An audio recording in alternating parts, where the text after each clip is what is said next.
channel. This week, we're taking a look at Trekking the World and Trekking Through History. So we've recently played these two games, especially Trekking Through History, which is a new game to us, and we haven't had Trekking the World all that long. It kind of took us a while to jump into these games, and we know that there are others too that we still haven't played, but we thought it'd be fun to do a comparison video on what we like about these two games, how they're similar, how they're also different, and why we personally think having them both is something that we both want. So they're definitely staying. So with Trekking the World, you have a world map. So you are using different resource cards, I guess I should say that's what they are, because they have little like color coded resources that help you figure out where you're going to move around the map. And you can either use those cards to move, or they have a dual purpose of saving the cards up to give a tour.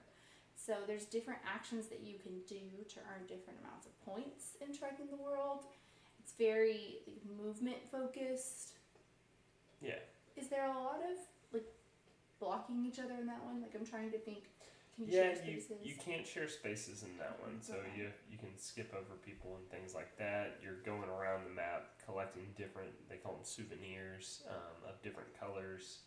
And like Michelle said, the resource cards are dual purpose. They have a number, and that's how many spaces you can move. And then they're also used to go on tours, which is how you score your big points. Is like you go visit the Great Barrier Reef, you can see there, or another place that's like the Eiffel Tower or something like that. That would be a big place in the world. Yeah. With some differences here, what do you like best about Trekking the World compared to Trekking the World? Like better about it, or just in general? Either. Oh, okay. I'll say both games are beautiful. They're gorgeous. The map is really nice. I like the idea of like the geography, because originally when we were looking at getting one of these games, Trekking the World was the first one we got, because our son Easton just started to get into, like, we got him a globe puzzle thingy, and so he was building that, and we were like, oh, this would be a really cool game to learn like geography, and so the map's really cool. The art's really nice. It also has, Michelle didn't mention, at the top of the map there are they're called journeys. Take a journey, and those are different every game, which is cool. So you lay those out to set up the game, and they're little card powers you can do. So yeah. What about you? I definitely agree with that. I also I like getting to collect the cards using your own resources that you're trying to build, and getting to see where you can give these tours. I think the cards are. I mean, there's cards in Trekking Through History too, and we'll talk more about that soon. But again, just being able to like see the different locations, it almost reminds me a tiny bit of parks. Like you're collecting resources to gain a certain location, or to give a certain tour, which is represented by the location. So some similarities to that game, which I also like, I see represented in Trekking the World. And then I really do like the little suitcase add-on feature. We're collecting the souvenirs. Yeah, we're getting the souvenirs. Yeah. So there's kind of like something extra to do in Trekking the World, and there's a little bit less of that in Trekking Through History, because you're so focused on your timeline. We'll talk more about that soon. So yeah, you're not focusing as heavy on one thing here. You can kind of do a little bit more, but you may not go as deep. Yeah, that's a good point, I would say. So that kind of leads us into, well, what are you going so deep into with Trekking Through History? Yeah. And it truly is a timeline. Like you're focused the whole game pretty much on building timelines and trying to keep everything in sequential order and have multiple sets of these different timelines. There are 3 days, which really represent 3 rounds, and you're using like a rondel time tracker to take your turns. And I need to move this one out of the way. Just kind of scoot that along. Move this one over here. And I'll get that one out of the way. If you've ever played Nova Luna or patchwork, it's similar to like how you take your turn is very similar, which I really like that mechanism in a game.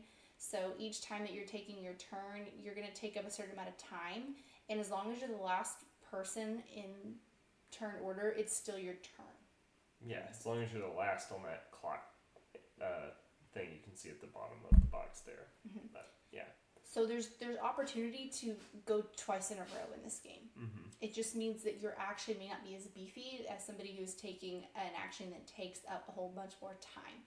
Yeah, but it's cool because you can build those combos where you can take 2, maybe 3 turns in a round, depending on what the other person does. Yeah. So, I like this one a lot. It's a lot more.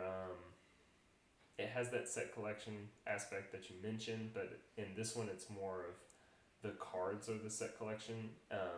In Trekking the World, you get the colored cards, but you trade them in. Mm-hmm. In this one, you're actually trying to collect those timeline sets. Yeah, timeline sets, and then the itinerary boards are really cool too because each day you build an itinerary where you're trying to collect these different colors that go onto it, and depending on how far you get on your itinerary, you get bonuses and things like that.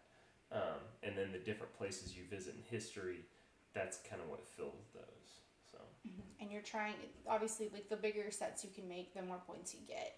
In Trekking the World, it's more about can I give tours and do journeys and do souvenirs, and everything kind of compiles into your points. But with Trekking Through History, it's really focused on your timeline and your itinerary. Yeah. And those go together because every time you're taking a card for your timeline, you're getting something for your itinerary immediately. It's not a separate action. It's not like an if or choose which one you do. It just happens. Yeah, and I'd say that's one thing I like better about Trekking Through History compared to Trekking the World is because sometimes in Trekking the World that you always have to move to start your turn if you can, and sometimes that can feel bad because I'm saving. I want to save this color to go on a tour, and there's no other colors out on the board for that card color, but I have to spend it to move because that's what the game tells me to do. In this one, you always have an option on like you said, no matter what you take, you're getting something back. It feels efficient. Yeah. Yeah, and so you're always getting something for your itinerary, or you're always getting something that's going to build up your. They call it a trek. Is that set collection? The bigger your trek, the more points you're going to get. You can visit ancestors if you kind of need like a. It's like a wild. Yeah, like a wild, or if you're waiting for a certain date to come out, or if you want to extend that trek a little longer. In each of the rounds or days, you have a range that you're given. So you know the lowest date and you know the highest year for each of those rounds to kind of help you plan and make decisions around how you're going to create your timeline and balance your itinerary. Yeah. So. But. I think this one surprised me with how simple it is to play, but then also complex it is to think through how am I gonna do this is strategy wise. But the rules and the actions, and I think it's easier to pick up on than Trekking the World. Yeah, you think so? Yeah, there's less choices. Yeah, I guess so, because you have to move, and then it's do you either take cards? Yeah, you have 1 of 3 instead of 1 of 5 or 6. But what kind of people would you recommend Trekking the World to versus Trekking Through History? That's a good question. Let's see. I know in the early days of playing board games, we really liked Pandemic. So I think if you like Pandemic, you would like Trekking the World. Yeah, I'd agree with that. If you're somebody that likes the board aspect, like moving around a board, then Trekking the World's definitely the way to go. Trekking Through History is more of you're just taking cards. Mm-hmm. Then there's the board's just kind of there to represent the bonuses you get for those cards. Yeah, and half the board is just the point tracker, which I think is a little silly, but literally half the board is just the point tracker. Yeah. I don't even think there is a point tracker in Trekking the World. But No, there's not. yeah. So it's like kind of ish unnecessary, but you can see where you're at the whole time. Yeah. And with Trekking the World, you don't necessarily know your Yeah. score until the end, and so that's another major difference between them, because I think games where you don't know your scores, you're gonna kind of play them differently than games where you can like see the race happening right in front of you. Yeah. So yeah, that's another good point too. If you don't want to have any idea about score, Trekking the World. If you're you like the race aspect of seeing each other, then Trekking Through History. You have a better idea of where everyone's at in Trekking Through History for sure. If you're playing with 2, 3, 4, we've played it so far at 4 and 2. Mm-hmm. And at 2, this game plays crazy fast. Yeah. I was blown away at how quickly we like played through. I mean, this was 30 minutes, just the two of us. Oh yeah, for sure. And we couldn't do Trekking the World in 30 minutes. No. That one's gonna be longer. Yeah. So another comparison there, something to think about and consider. They're both great games. Yeah, really good games. And we just thought we would do a little comparison video on them. Yeah. So That's that is it. Trekking the World and Trekking Through History by Underdog Games. Until next time, I'm Zach. And I'm Michelle. And this has been A Couple Games.